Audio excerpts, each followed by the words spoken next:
Prince of Persia Lost Crown looks very different from previous games in the franchise, but is it any good?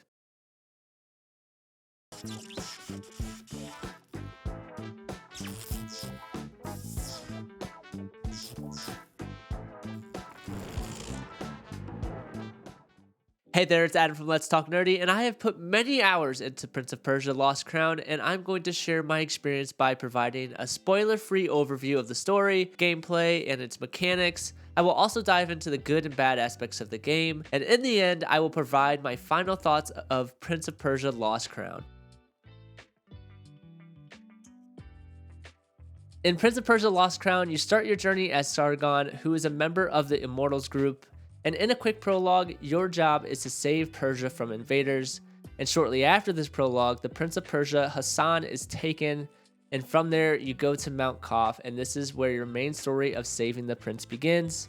And throughout your journey, you come face to face against many challenging puzzles, epic bosses, fun side quests, and unexpected plot twists, making for an immersive and enjoyable experience. With the basic story out of the way, let's dive into the mechanics of the game.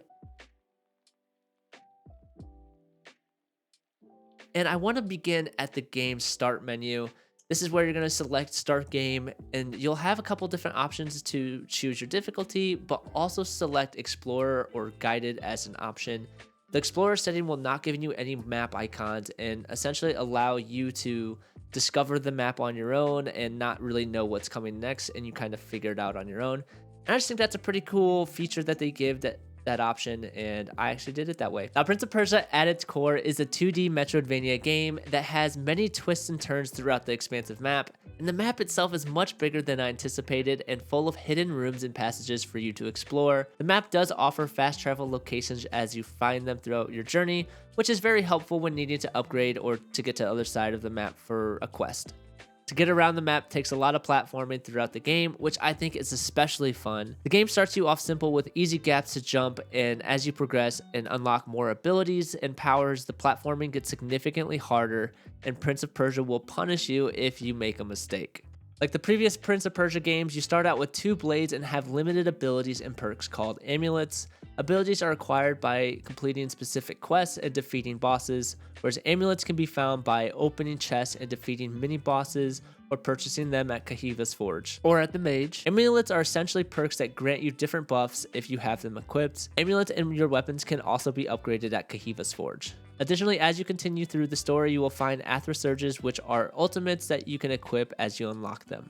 Throughout my playthrough, I found that no boss fight was the same, and I had to change my Athra Surges and amulets constantly as I approached a new boss or enemy. Combat mechanic wise, the game is fairly simple to start, but like the platforming, the more abilities you unlock, the more extensive the combat becomes. Starting out with just your 2 swords to stringing combinations together with all of your abilities and use your Athra Surge to provide the devastating blow was just satisfying and fluid. The combat is fast paced, but given any enemy, you have to sort of plan out your attacks as you learn their strengths, weaknesses, and their attack patterns. Platforming is one of the most important aspects of Lost Crown, but it is fun and challenging at the same time. The game does well at starting you off with very simple platforming tasks, but ultimately becomes more difficult as the game progresses on. Each platforming section offers a different approach that may take one of your abilities, or it may take all of them. And if you're anything like me, there were some that I died over and over and over again before completing and getting a sense of, I did it! However, if you are struggling with the platforming section, you do have the ability to turn on platforming assists. And that brings us to the bad aspects of the game. Honestly, I don't have very many bad aspects aside from a few minor things, and one of those is a glitch that I found when fighting certain bosses. If you teleport at the right time, Sargon will become invisible and impossible to kill. I was fighting one of the early main bosses when this happened, and though I thought about completing the mission as an indestructible god, I found that if you warp back, you go back to normal and fight as usual. Secondly, I found the facial animations during cutscenes to be a bit poor. To me, they just felt off compared to the rest of the game and its pleasing aesthetics. Additionally, once you learn the boss battle patterns, some of the boss fights became relatively easy and you could cheese your way through, even though I tried my best not to. Finally, the last bad aspect of the game is something that is more so my own fault, and that is at the whack whack trees, you need to interact with the trees to become your next spawn point. Usually I forget about this and go back to the one that is completely out of the way. For me, whatever tree I walk past should be the one I spawn to, but that's mostly because I forget. Like I said, very minor bad aspects to the game for me, and that will bring us to the good aspects. Starting off with the map itself, the map is one of the most pleasant surprises of the game for me. Leading up to the game, I was unsure of how the map was going to work, how big it was going to be, and what was it going to offer.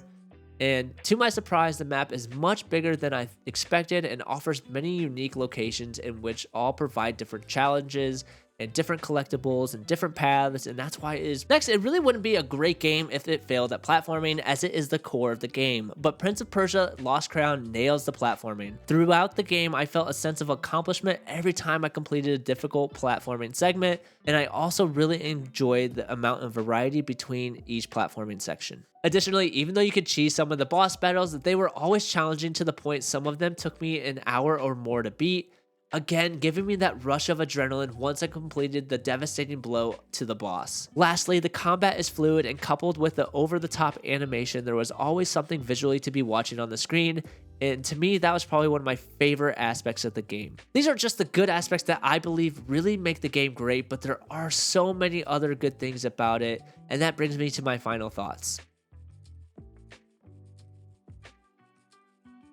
Overall, Prince of Persia is an awesome platforming metroidvania that provides challenge throughout the whole game and is visually fun to watch. And given the minor flaws, this game is definitely worth playing, especially at the $49 price tag, and if you have Ubisoft Plus, the game is included. There is so much to do within the game, and that is why I'm giving Prince of Persia Lost Crown a 9 out of 10 and is a must play. Now, if you enjoyed the video, make sure to tippity tap that like button, and if you want to catch any of our future game reviews or our full podcast episodes, make sure to hit the subscribe button too. Peace out, nerds!